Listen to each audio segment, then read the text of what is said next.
to start using CPCTC and overlapping triangles in this section of notes. It says once triangles have been proven congruent, then all corresponding parts of the triangles are congruent. These corresponding parts can be used to prove parallel lines, angle bisectors, segment bisectors, or other triangles congruent. We can use them for a lot of reasons. In proofs, the statement corresponding parts of congruent triangles are congruent can be abbreviated to CPCTC. Be sure to know what that stands for and when it can be used. This particular statement, CPCTC, is extremely important for us when we are proving things, when we want to use congruent triangles to then go on and say something else. We are going to be using CPCTC in the proof, and we need you guys to remember exactly what that stands for. So please practice knowing what this stands for and being able to write it out. You need to know what these words are and what this abbreviation means. So it stands for corresponding parts of congruent triangles are congruent. And so that's very important for us to understand and use in our proofs. And so we're going to be practicing that today in our notes. So some practice problems here are given below, and it says tell which triangles you can show are congruent in order to prove the statement. Write a congruent statement and list which theorem or postulate you would use. So in this particular one, all we're doing is saying which pair of triangles is congruent, if at all, and how we know that that particular pair of triangles would be considered congruent. So in this first one, notice that this is what we would be trying to prove. So we're going to say how are the triangles congruent, and then we would be able to say this statement, and if we were doing a proof, we would then say by CPCTC. But here we're just again practicing why are the triangles congruent. These triangles are touching. They share a side. That side AC is the shared side. They have matching markings in both triangles.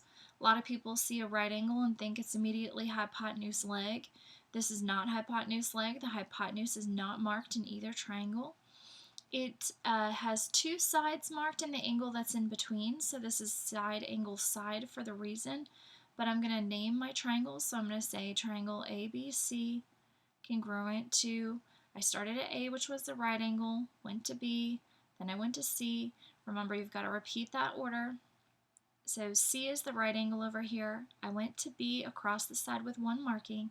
So from C across the side with one marking to D, and then over to A to name them in corresponding order. And my reason, so by side angle side congruence postulate. The second one here, they already marked the shared side, and they have these angles marked. So we have two angles in each one marked, and then a side, and the side is not the included side. The included side would be like side TU. So the reason is going to be angle, angle, side, congruence theorem, but we do need to name our triangles again, so I'm going to say TUS. The first one doesn't matter, the order. It's the second one that matters, so I started with the one marking, then the right angle, then no marking.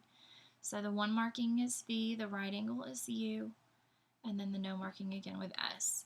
And the reason for that one is angle, angle, side, congruence theorem. Because we have the two angles and the side that's not between them.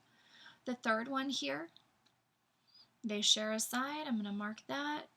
All the sides are marked in both sets, on both triangles, both sets of sides marked, so I'm going to name them. I'm going to call this one ABD, congruent to triangle. A was between the one marked side and the two marked side, so I've got to go between the one and the two marked side and start at C. I went from A across the two marking side to B, so I need to go from C across the two marking side to D, and then to B. Again, be very careful of the order. It's very important that you get it in the right order. And that's by the side, side, side congruence postulate. The next ones that explain how you would prove PR, segment PR congruent to QS. In this picture, we've got some overlapping triangles, and I've tried to make them where we can separate them and see them. I've got this triangle that goes from P to S to R, and I've got a triangle that goes from S to R to Q. Inside of there, I didn't add these little tick marks on there because they're not really part of those triangles, but I do want to talk about what that's going to do, kind of strategize before I get into my proof here. If these pieces are congruent, notice that you have a little bitty isosceles triangle. And by the isosceles triangle theorem, you can say that these little base angles are congruent. And since I've already got one arc, I'm going to use two arcs there. So angle R in this red triangle and angle S in this blue triangle, which is where those came from, are also going to be marked congruent. And with your overlapping triangles, they also hide shared information like a shared angle or a shared side. These particular triangles share the side from S to R. So segment SR in each of these is an overlapping piece, and they both have that, so you can mark that congruent.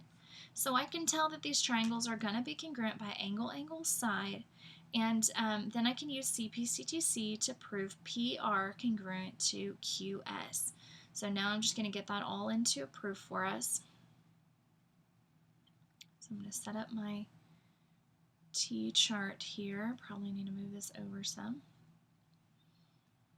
And get my proof going. So I had some given information at the beginning. The given information that I had was that ST was congruent to RT.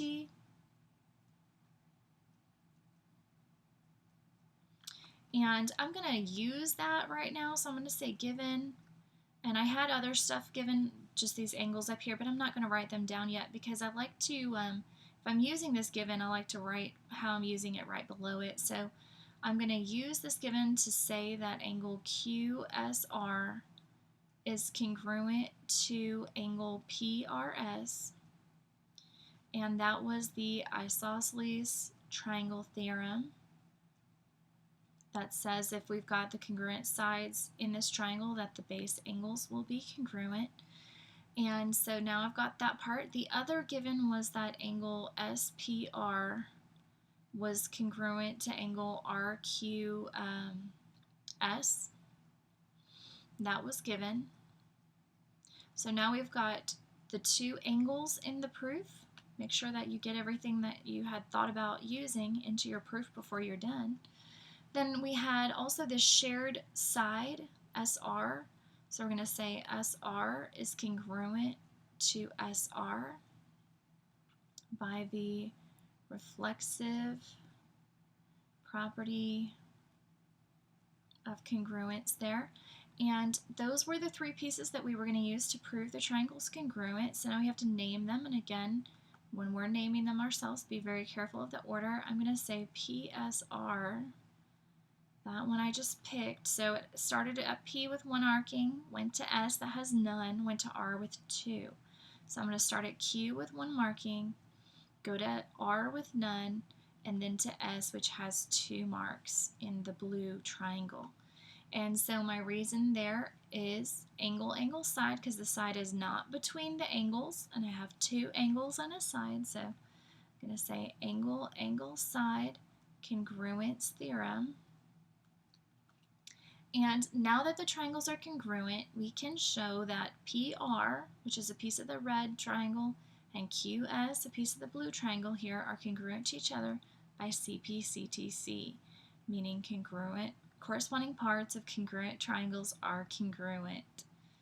Definitely practice saying what that means. It's hard to talk and write, sorry. PRQS, CPCTC, corresponding parts, congruent triangles are congruent. I'm going to do one more proof in this video and then break for the next video. Right here, I have another proof going, and they have the statements here, and we're just going to fill in the reasons. And again, it's got some overlapping, a bunch of triangles in this picture, and it gets a little bit confusing, and so I've drawn the triangles separately for us to help us visualize what's going on here. Currently I had the orange, which had just this marking on XY, and the purple, which had XW. Do notice that they shared the segment in the middle. So I'm going to use reflexive property to prove that piece congruent.